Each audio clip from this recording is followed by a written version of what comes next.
Olá, eu sou Tito Andrade, CEO do Machado Meia. Estamos aqui com o segundo episódio da nossa série de videocast, celebrando os 50 anos do Machado Meia. E hoje eu tenho a honra de receber meus sócios e ex-sócios administradores do escritório para a gente bater um papo sobre dificuldades, desafios da liderança num escritório de advocacia. Eu vou apresentar brevemente os meus sócios. Raquel Novaes. Raquel foi a primeira sócia mulher CEO, é uma especialista da área tributária. Neise Manovitz foi também sócio administrador do escritório, é um grande nome da área bancária, da área financeira no mundo jurídico brasileiro.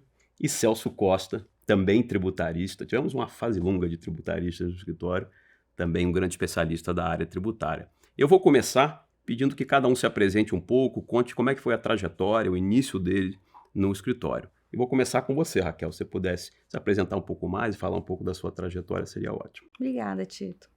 Queria antes dizer que estou muito feliz de estar aqui com sócios que têm sido tão importantes na história do escritório.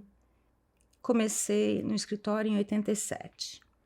Me formei, venho de Franca, me formei, estudei em Franca. Vim para São Paulo para cursar o meu mestrado em Direito Público e entrei no escritório já formada, uma advogada júnior.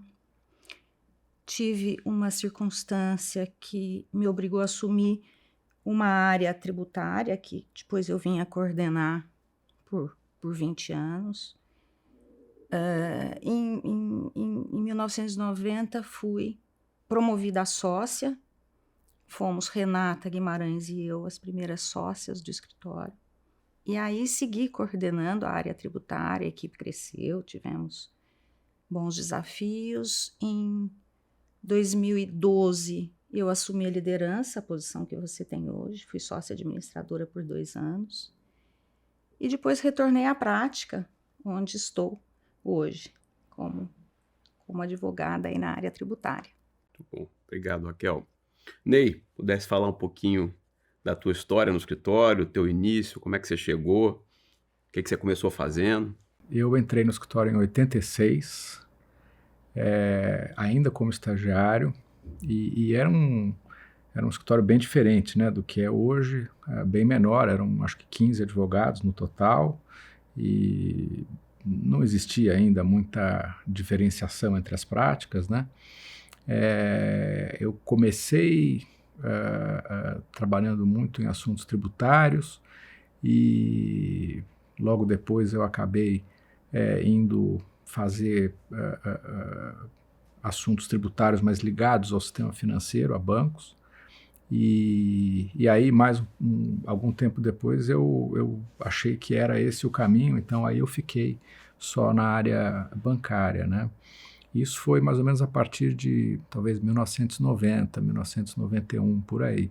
E aí eu me tornei sócio administrador em 2008, né? Fiquei até 2012. Então, resumidamente, essa foi a minha carreira no escritório, né? Quer dizer, eu entrei em 86 ainda como estagiário e me formei em 87 e aí, enfim, passei o resto, enfim, do tempo lá. Celso? Eu tenho um histórico um pouco diferente. Eu, quando terminei minha faculdade de administração, eu fui trabalhar numa empresa que não existe mais, que chama-se Arthur Andersen. Me escolheram para ir para a área fiscal. Trabalhei na área fiscal, depois terminei minha faculdade de Direito, que cursava ao mesmo tempo, e fui chamado para trabalhar no escritório de médio porte. E de lá eu fui convidado a vir trabalhar no Machado Meia, convite da Raquel Novaes aqui, fiz entrevista com ela na época e entrei em maio de 99 no escritório. Em maio de 99 entrei no escritório, e aqui chama um ponto importante, porque eu acredito realmente que o escritório é um escritório de oportunidades para quem quer crescer. Eu entrei mais velho, entrei com 30 anos e em 2001 eu fui convidado a ser sócio do Machado Meia, né, em junho de 2001. De junho de 2001 em diante eu fiquei envolvido nos assuntos de administração em vários tópicos, passei por todos os comitês. Fui assistente do Ney, fui assistente da Raquel, trabalhamos juntos bastante. E depois tive a felicidade de ser convidado pelos meus pais para fazer a gestão do escritório ali, num período de 4 anos, que terminou em 16, né? Essa foi o meu histórico aqui no começo do Machado Meia. Depois, obviamente, também tivemos a felicidade aí de ter você na posição e da sucessão. E voltei à prática tributária, onde eu até hoje faço com muito prazer.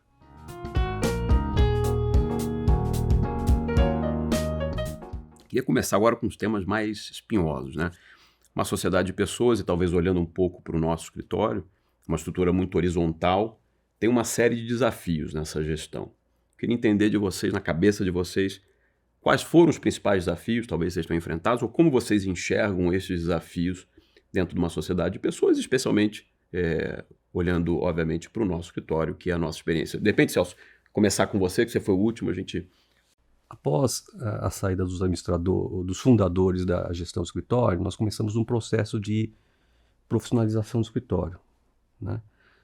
Quando eu tive a oportunidade de participar da gestão do escritório, eu tive a oportunidade de contribuir também e acredito que fizemos movimentos bastante interessantes. Então, naquele momento, na gestão, havia toda essa percepção de necessidade de institucionalização, de profissionalização.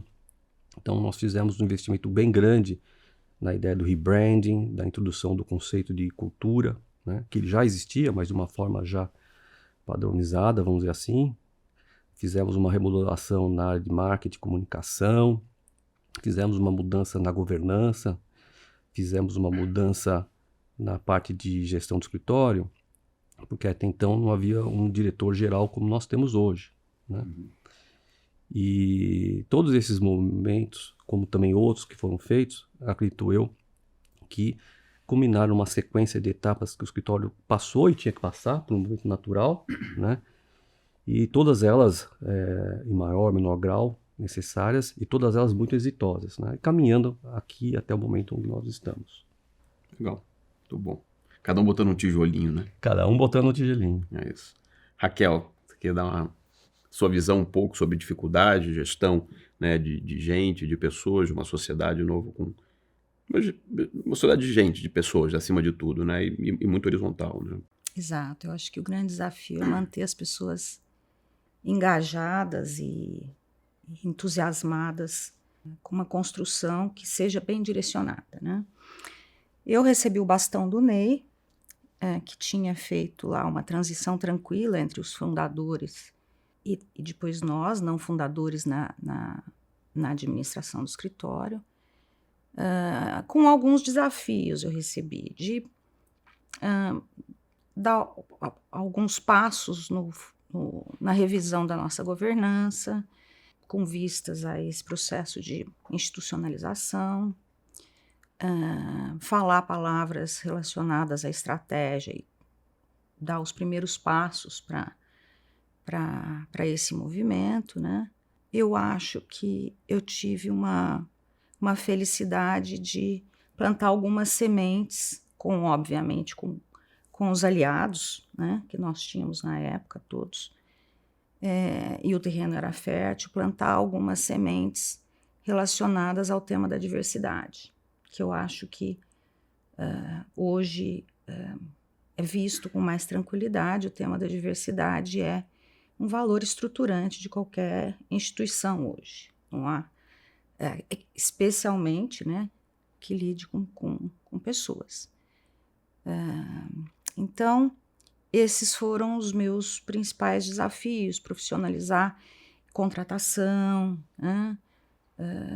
Até então a gente vinha com uma sociedade crescendo e ainda os processos bastante empíricos de contratação, e nós somos uma sociedade de pessoas, né? Então, o cuidado com esses processos também fizeram parte dos desafios que eu tive no meu momento de liderança.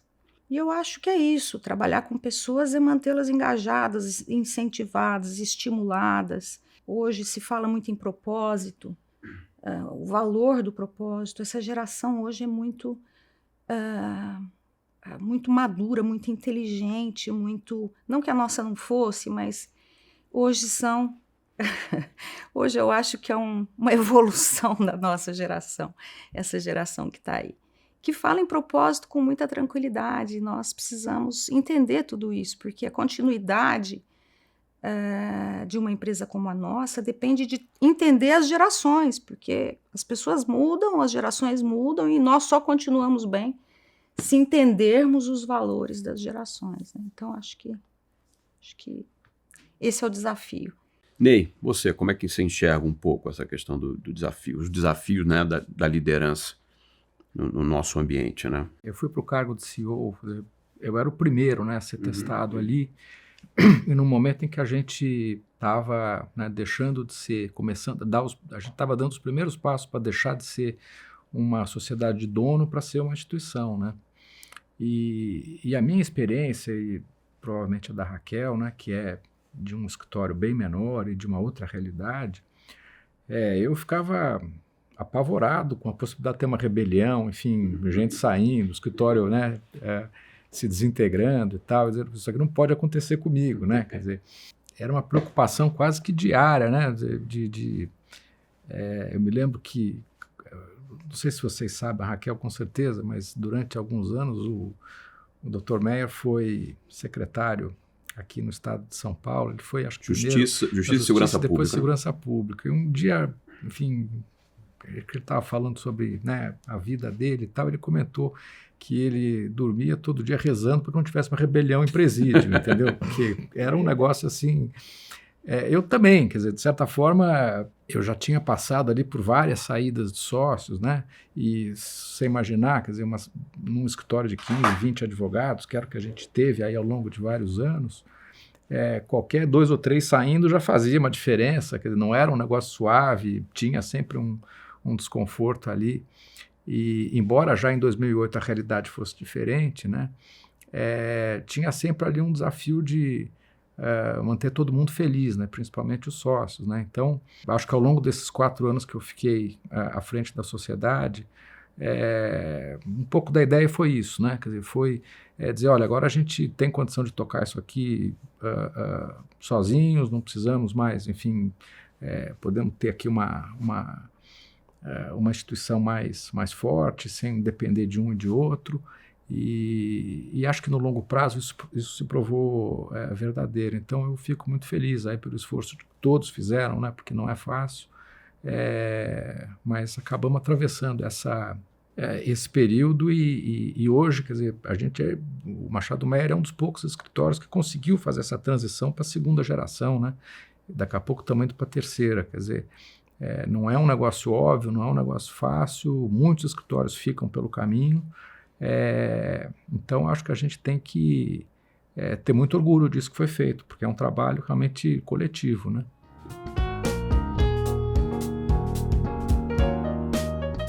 Vou continuar com você, Ney, mas pegando a carona num ponto que a Raquel mencionou e que certamente ela foi uma sócia muito vocal, que é a discussão sobre igualdade de gênero, sobre diversidade, e que você depois CEO, você acabou integrando também o próprio comitê de diversidade.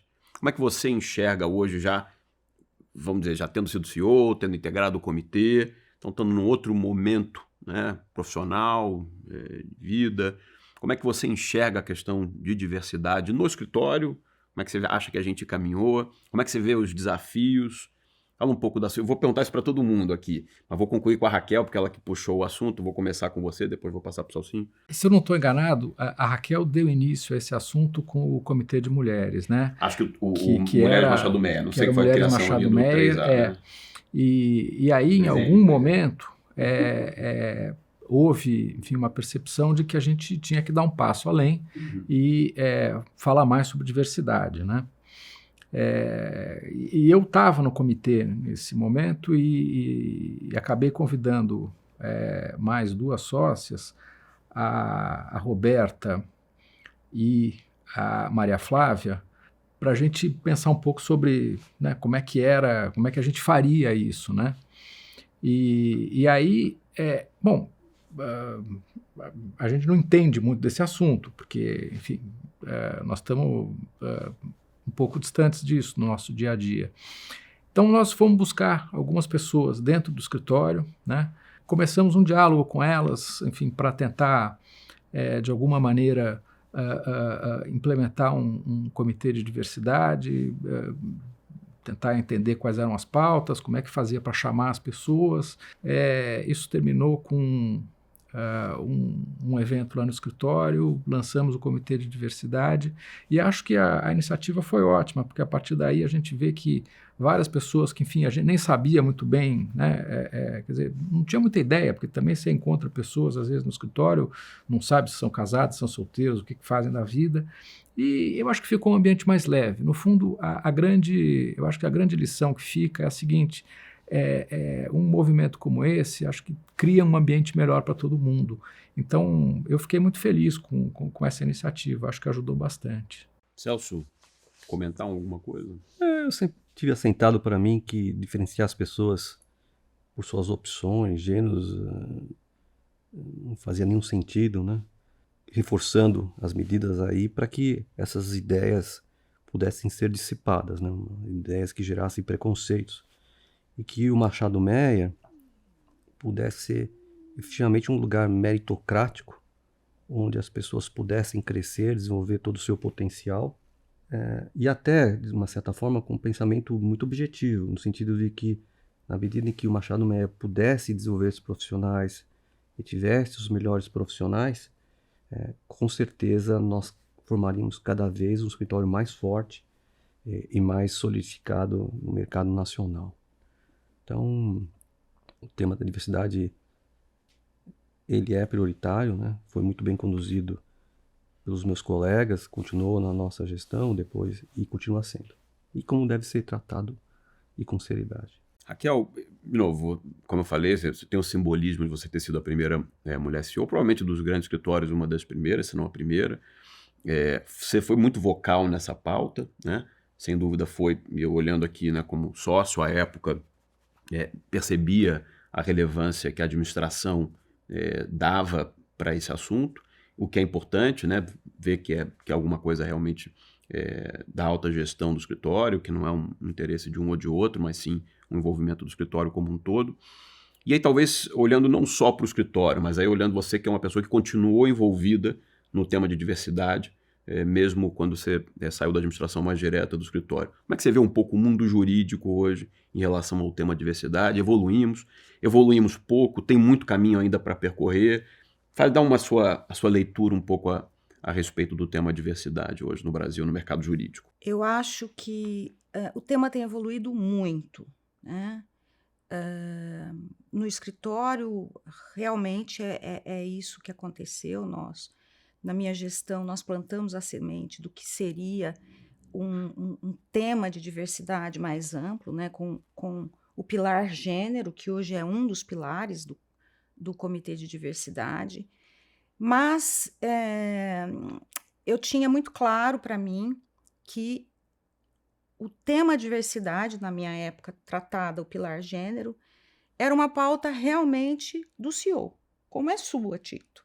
Você tem o tema diversidade na pauta, o Celso tinha na pauta, e eu acho que, e o Ney contribuiu, obviamente, para a estruturação do Comitê de Diversidade como é hoje, e eu acho que isso, olhando para o nosso escritório, eu fico muito feliz, porque foi uma semente plantada num terreno fértil e que só tem produzido frutos.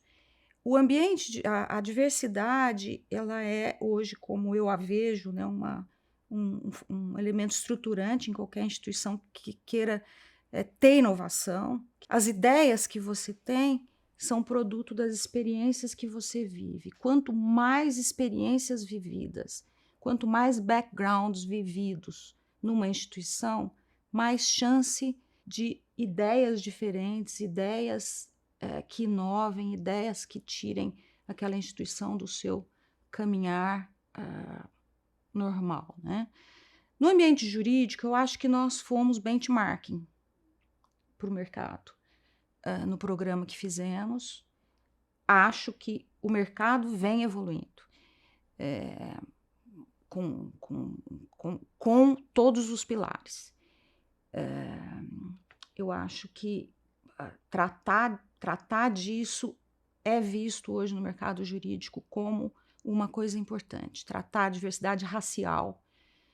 E aí, todos os investimentos que nós temos feito são temas difíceis de serem tratados, e nós temos que reconhecer as dificuldades de tratar temas como diversidade racial e PCD, porque não envolvem só você tratar de talentos, significa você incluir talentos. E o tema da inclusão é extremamente desafiador, envolve desejo autêntico da organização, envolve investimento, colocar no orçamento, envolve mudança de cabeça, mudança de cultura ou adaptação dessa cultura. Então, eu fico feliz porque eu vejo que o tema de diversidade se amplia e o tema da inclusão agora torna-se mais realidade, suaviza um pouco o tema da meritocracia, né? Porque você falar em meritocracia quando há tantas diferenças de oportunidades, né? Você tem que entender como tratar desses conceitos. Então, acho que é um desafio ainda muito grande. Nós estamos, e você na sua gestão tem enfrentado, a continuidade desses desafios. Eu estou no Comitê de Diversidade, que eu acho que, na sequência do que o Ney bem relatou, ele tem se fortalecido muito pelos grupos de afinidades, né? Os grupos de afinidades que nós temos no escritório. Igualdade, elas conectam, identidade afro, eles engajam as pessoas, né? Enfim, eu estou feliz porque eu acho que a gente está caminhando. Está caminhando bem e espero que num caminho sempre para que seja maior. Eu acredito nisso muito. Legal. É o que se fala, né? Diversidade é um pouco convidar para a festa, né? Incluir, convidar para dançar, né? Aí eu passo além. Então, acho que a gente tem feito esse trabalho. Tem os seus desafios, né? Tem muitos desafios, um país tão desigual quanto o nosso, né? Então, acho que ele impõe para todos nós essa reflexão diuturna, né? Como é que a gente faz para melhorar, como é que a gente faz para avançar. Não é uma pauta simples.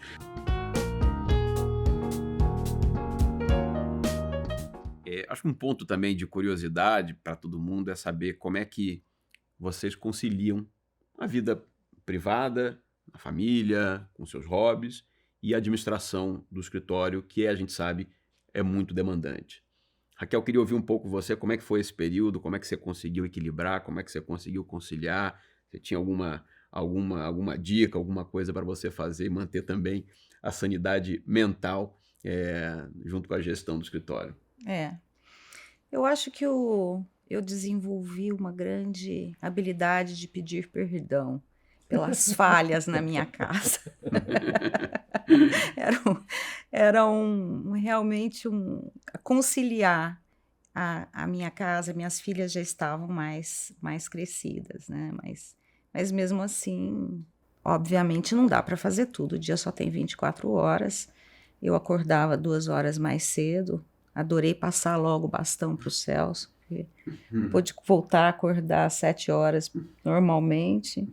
E na nossa época não tinha moleza de ser só CEO, né? A gente tinha que ser CEO e trabalhar também, não tinha esse negócio de, entendeu, ser só CEO, tá certo?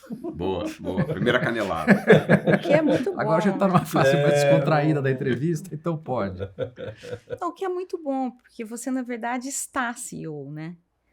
Nós somos advogados, então você tem que de alguma forma também, não pode ficar muito tempo longe da prática, mas esse foi um tema que para mim foi desafiador, né? Eu tinha um relacionamento muito próximo com um número muito grande de clientes. A administração me afastou um pouco desse contato, né? E foi um desafio depois voltar. Obviamente em casa eu conto com com um marido que é muito parceiro, óbvio, era também sócio do escritório e via o que eram as necessidades ali do tempo. E minhas filhas era o exercício diário do pedido de perdão, né? Perdão, mamãe não estava, perdão, mamãe. Não tem, eu acho que é fazer o melhor, né? É simplesmente tentar fazer o melhor. E você não vai ter perfeição, é lidar com a imperfeição,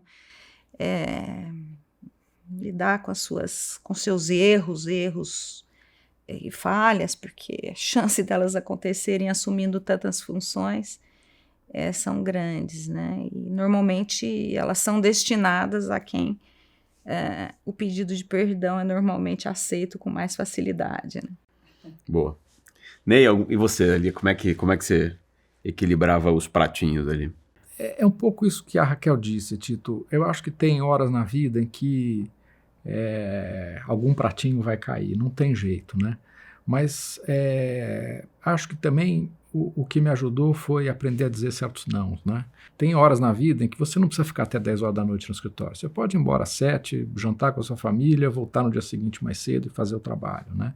Então, eu acho que saber, né, quando é o momento de fazer uma coisa, quando é o momento de fazer outra, né, escolher as prioridades, né, é algo que ajuda muito, porque, a rigor, se você se deixar levar, né, quer dizer, o escritório te absorve muito.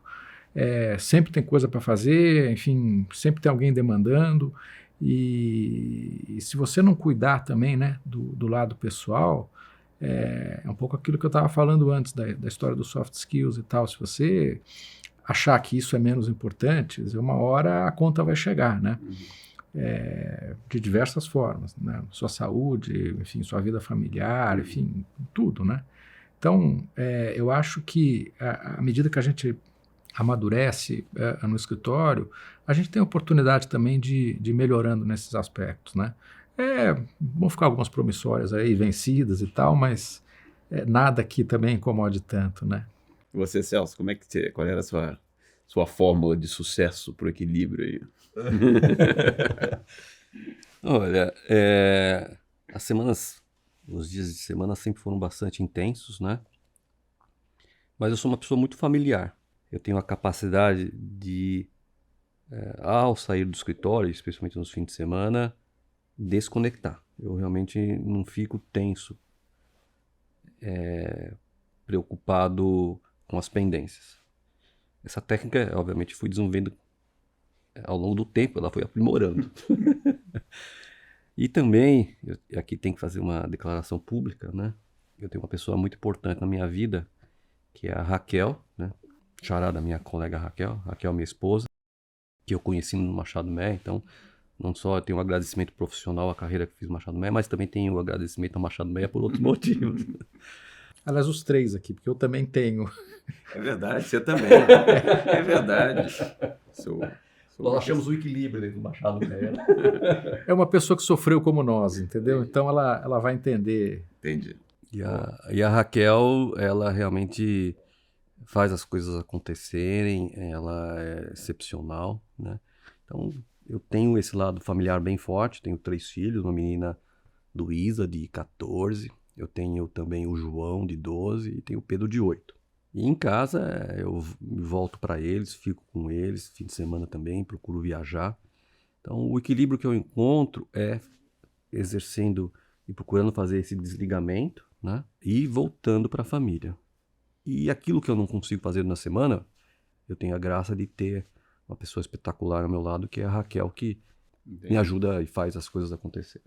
E o Tito, e você, Tito? Ah, você agora me pegou, porque eu sou entrevistador, não sou entrevistado. Mas o momento é informal, né? Mas eu acho que é um pouco do que vocês falaram. Eu acho que talvez pegando ali o Ney, eu acho que é saber priorizar. Eu acho que a gente, com a senioridade, com a experiência, você aprende a saber qual é o problema que você precisa tentar resolver naquele momento. A questão que você pode fazer no dia seguinte, que não vai ter nenhum grande impacto para ninguém, e eventualmente a sua vida vai ficar mais equilibrada, é estar próximo da família, é tentar ter um esporte, alguma coisa que você também desligue.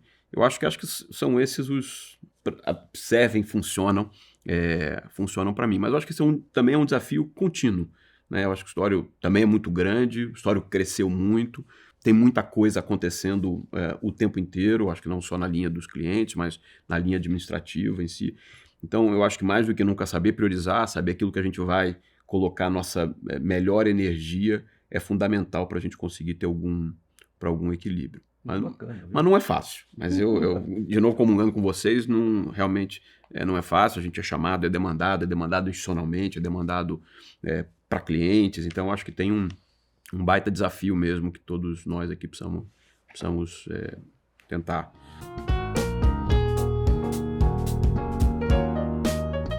Celcinho, fala de alguma coisa emblemática da tua gestão, alguma coisa que você tem muito orgulho, que você acha que deu certo, que também gerou frutos, que você vê de alguma maneira, toda vez que você entra no escritório, agora que a gente voltou, né? A gente ficou tanto tempo sem ir muito ao escritório.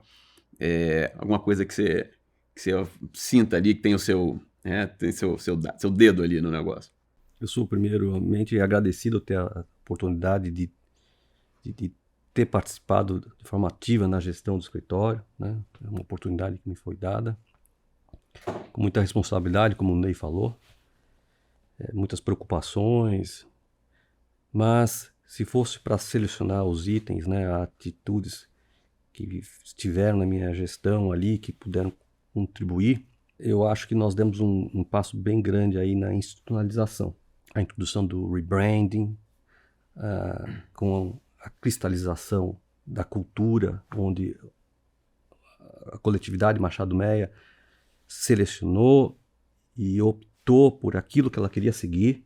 Então, isso está presente no nosso dia a dia, né? Estava presente também antes, claro, de forma dispersa, mas hoje eu penso que as pessoas, a partir daquele momento, passaram realmente a visualizar e perseguir aqueles valores, sentir aqueles valores, que são todos presentes.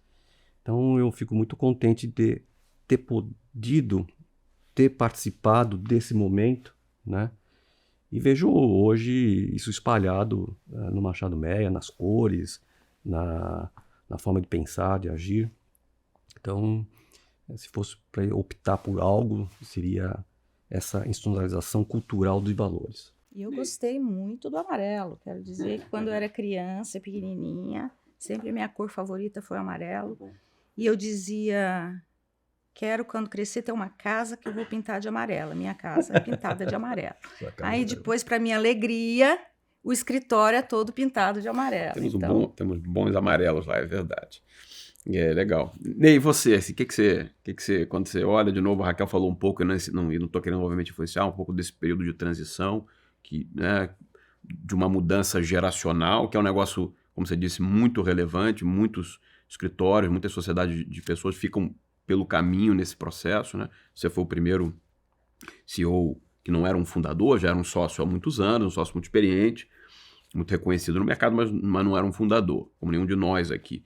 É isso que você vê? Ou tem alguma outra coisa que você gostaria de destacar para a gente aqui? No fundo é isso, né? E talvez, assim, se você quiser, assim, talvez um fato, né, que eu considere, assim, bacana e tal, e eu acho que eu considero dessa forma, porque depois de vários anos ele acabou sendo, de alguma forma, até reforçado por você, inclusive. Eu me lembro que, acho que foi talvez no meu último ano na gestão, e até por sugestão do Solon, a gente fez, depois de uma assembleia para a eleição dos sócios, a gente fez um evento e convidamos também os ex-sócios para irem, né? Foi a primeira vez que isso aconteceu, né? E que acho que de alguma forma foi um embrião, né? Do Alumni e tal. E mais uma vez, né? Quer dizer, reforçando um pouco essa ideia de que agora a gente é uma instituição, né? A gente não está mais preso a nomes nem nada, né? Quer dizer, a pessoa que passou pelo Machado Meia, que deu a sua contribuição lá, ela vai ser sempre bem-vinda, vai ser sempre, né, reconhecida. E eu fiquei muito feliz até de ver que, enfim, alguns anos depois, esse evento foi, né, ampliado e agora a gente, enfim, faz um negócio com né? Eu não sei quantas pessoas foram, mas certamente acho que mais de 200. Então, isso acho que também mostra um pouco a alegria, né, que as pessoas têm de poder voltar ao escritório, né, e reencontrar amigos e tudo isso, né?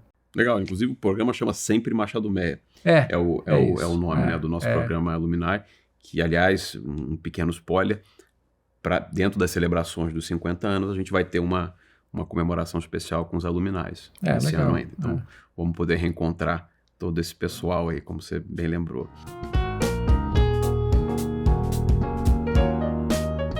Agora, vou de novo, tentando fazer um outro gancho aqui, não olhando só para o escritório, mas sim também tendo a perspectiva do escritório, e aí falar um pouco, perguntar para você primeiro, Raquel.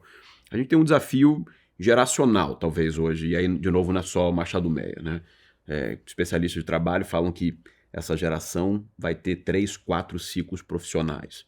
Se somar o ano de escritório de nós 4 aqui, passa de 100 anos, fácil. É um baita desafio você falar para um advogado jovem, olha, você vai ficar aqui 10 anos, 15 anos, 20 anos, 30 anos, né? Com essa velocidade do mundo, com o dinamismo das coisas, com o número talvez de oportunidades, que, de fato, acho que hoje o mundo ficou menor, né, para essa geração. Como é que você vê isso tentando encaixar um pouco na advocacia, no escritório? O que a gente deve fazer para que a gente continue atraindo, obviamente, pessoas muito boas, talentos para o escritório, para que a gente possa manter nossa trajetória de sucesso e de crescimento? Eu acho que tentar entender, sempre acompanhar quais são os valores geracionais, acompanhá-los e fazê-los presentes dentro da instituição, né? Eu acho que o tema do propósito é uma coisa dessa geração, que a minha não tinha. O meu propósito era trabalhar muito, não importava o número de horas, para conseguir um lugar ao sol, enfim. Era uma outra realidade.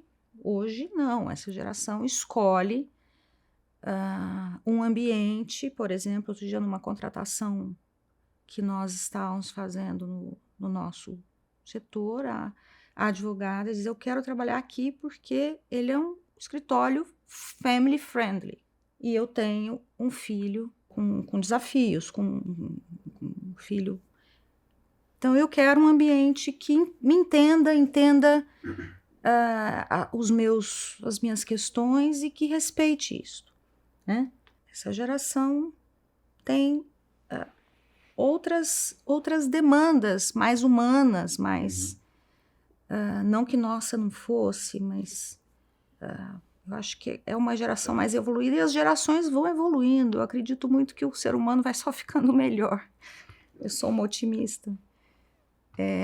Então, acompanhar isto. Eu acho que, em suma, acompanhar isso e ter essa inteligência de ser atrativo, porque permitindo que as gerações entendam que a instituição atende a esses valores e a essas... Tem pessoas diferentes, tem várias gerações também, né? Então, esse é o grande desafio, eu acho. Ney, Celso, gostaria de comentar? Olha, Tito, eu te confesso que eu não tenho assim uma resposta muito clara para isso. Eu acho que a gente vai ter aí uma série de desafios que são muito complicados e difíceis de entender, né? Inteligência artificial está vindo, isso vai mudar a profissão, a questão dos escritórios estrangeiros, enfim, tem um monte de coisa aí que está para acontecer e já está acontecendo, até em alguns casos, mas no fundo, em relação a essas pessoas mais jovens que estão entrando no escritório agora, eu acho que no fundo assim, mudou um pouco o desafio que existia antes, né? Porque a gente vem de uma geração, de uma cultura em que os mais velhos ensinavam para a gente, né? A gente aprendia muito com os mais velhos, né? Quer dizer, eu aprendi muito com o Dr. Ops, enfim, e assim por diante. E eu acho que agora talvez um dos grandes desafios que a gente tem é que não são mais os mais jovens que vão aprender conosco, a gente também tem que aprender com eles muita coisa, porque eles estão vindo de uma realidade que a gente mesmo não conhece, a gente não é natural no mundo onde eles transitam, né? E queiramos ou não, esse vai ser o mundo que vai meio que né, se inserir aí também no âmbito do direito, né? Então, eu acho que esse é um grande desafio que a gente tem. Quer dizer, podemos, né, ter sofá, podemos ter, enfim, mesinha para café e tal, etc. Mas, no fim do dia, eu acho que é o que você falou, quer dizer, a gente não deixa de ser uma sociedade de pessoas e aprender a conviver, né, com essa diferença de gerações e com esse desafio de também sermos humildes para aprender com os mais jovens, é um desafio que a gente tem pela frente, entendeu? E vai ser cada vez, talvez mais para os que têm mais tempo ainda dentro do escritório, né? A questão de mudar, ela não é uma opção, ela é uma necessidade estratégica do negócio, né? Isso ocorre por vários motivos. A Raquel mencionou a questão da contratação, né? Então, quando você vai contratar a pessoa tem um ideal na sua mente e você precisa se encaixar naquele ideal para que você possa atrair os melhores talentos. Essa é uma forma do processo acontecer. Mas existem muitas outras formas. A outra forma do processo acontecer é que essas pessoas que vão se formando, elas vão subindo, vão ocupando posição nas empresas, né, nos outros escritórios, e amanhã depois você vai prestar serviço para eles. E você tem que se adaptar à cultura deles. Então, quanto mais você tarda para poder se adaptar e mudar, mais fora do negócio você fica. Então, eu tenho para mim aí que o escritório tem que estar sempre vigilante, né, observando as tendências e tomar a dianteira nas mudanças que sejam necessárias para poder estar em harmonia com os fatos que estão acontecendo. Sem dúvida. Tem um protagonismo nisso, né? E o escritório, novamente, acredito eu, de uma forma difusa ou também de uma forma muito centrada, tem essa percepção e tem cuidado disso e dado essa oportunidade. Porque talento existe, as pessoas são muito brilhantes, essa geração é brilhante, né? Ele está ali para ser lapidado e ser atraído, e com isso nós crescemos juntos, né? As gerações mais antigas, é ruim falar assim, né? As gerações mais testadas e as gerações mais novas juntas, né? Podendo contribuir.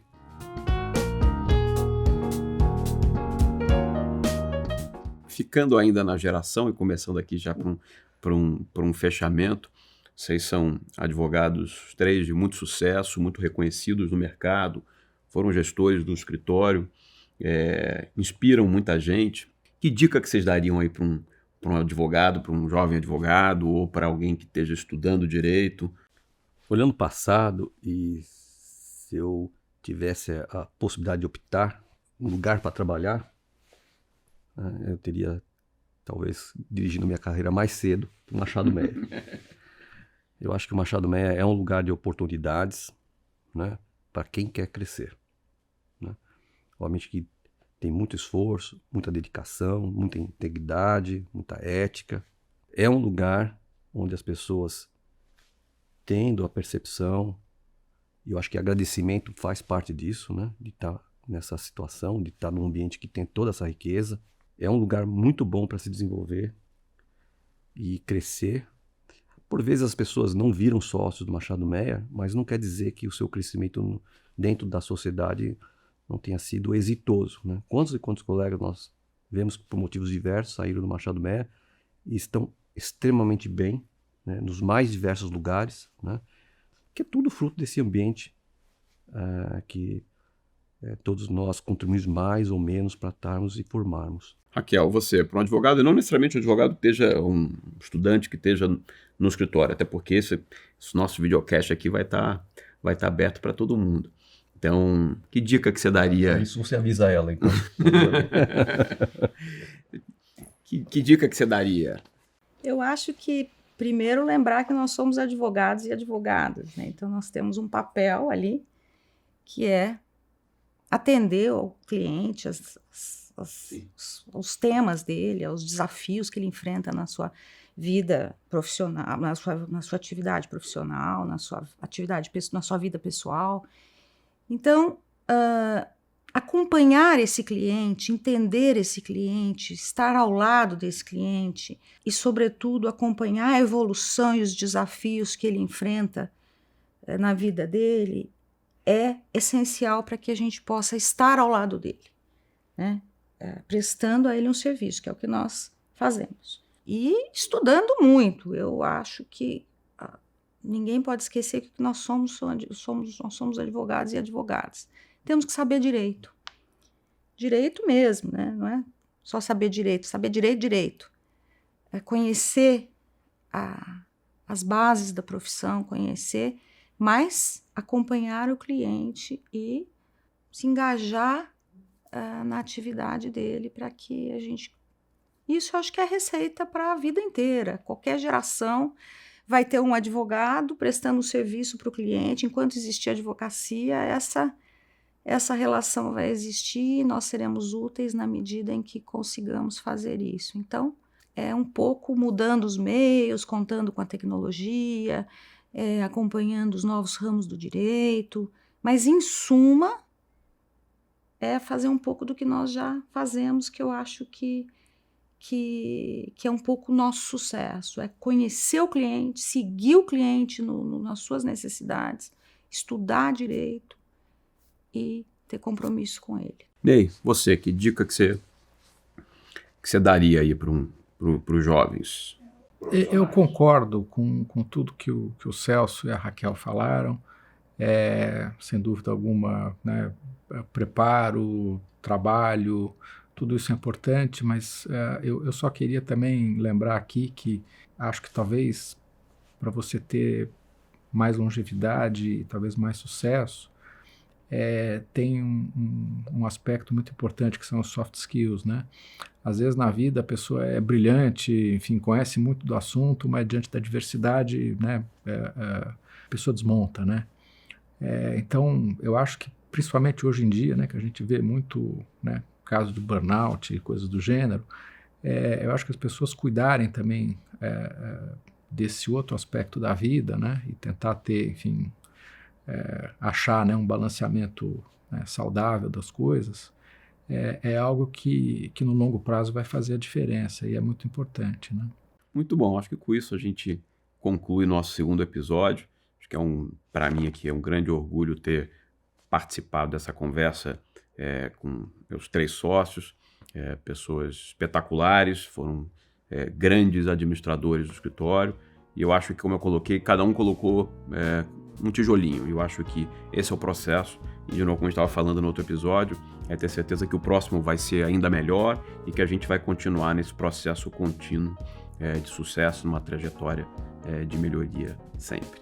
Prazer. Muito obrigado pela presença de todos. Obrigado, Obrigada. Tito. Obrigado.